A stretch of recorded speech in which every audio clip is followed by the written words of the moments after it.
How's everybody doing? Woo! You guys riled up yet? Yeah! We hear you. Yeah! Fired up? Yeah! Won't take it anymore. We have heard from the administration of this university that economic times are bleak. President Schill has told us that the university is forecasting significant costs, this is a quote, increases largely due to collective bargaining agreements. Retirement costs.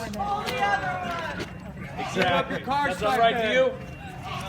Because the $1.6 billion shortfall in the state budget is all due to greedy custodians, K-12 teachers, and food service workers. That makes sense, right?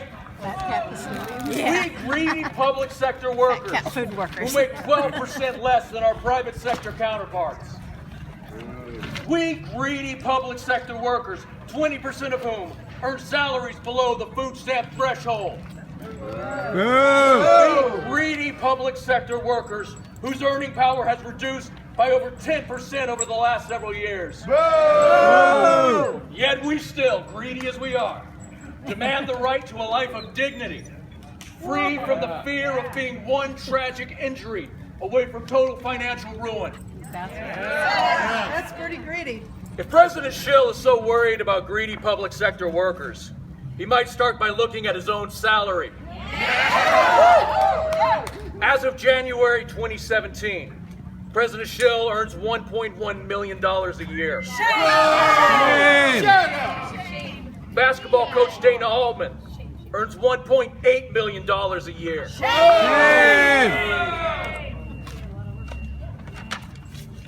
The dean of the law school earns $480,000 a year. The assistant football coach makes $400,000 a year. Every one of these administrators is a part of the top 1% of wage earners in the U.S. In fact, admin pay at UO has doubled from an average of $100,000 in 2003 to $200,000 plus in 2013, and that's 4 years ago. It's more now. Wow. Strangely enough, admin pay also rose during the stock market crash of 2008. While classified workers were forced to take wage freezes. Does that sound right to you? No! Yet President Schill tells us that we are the ones who have to accept hiring freezes and layoffs to balance the budget. Does that sound fair to you? No! Members of the state legislature like Representative John Lively tell us that we may need to cut worker benefits.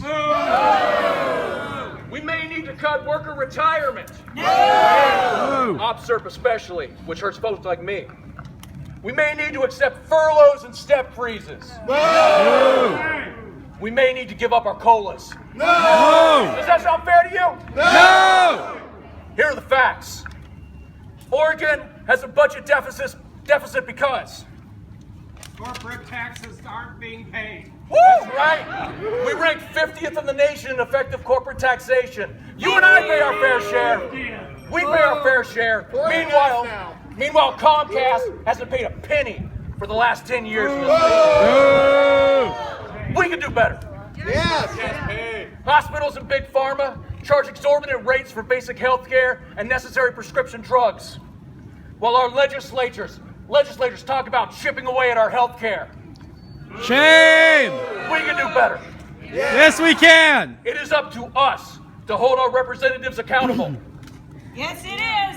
We need to tell Representative John Lively and his allies in the Oregon legislature that we will not give up our retirement benefits. Hell no! We will not give up our health care. Hell no! We will not starve and scrape and suffer so that Comcast can have a tax haven in Oregon. Hell no! We will not starve and scrape and suffer so that Big Pharma can make record profits on necessary prescription drugs. Hell no! And we will not starve and scrape and suffer so the UO admin can make more money in a year than most of us could spend in a lifetime. Hell no! We elected Representative Lively and his allies in the legislature to represent the working people of Oregon, and they must do better. Yeah!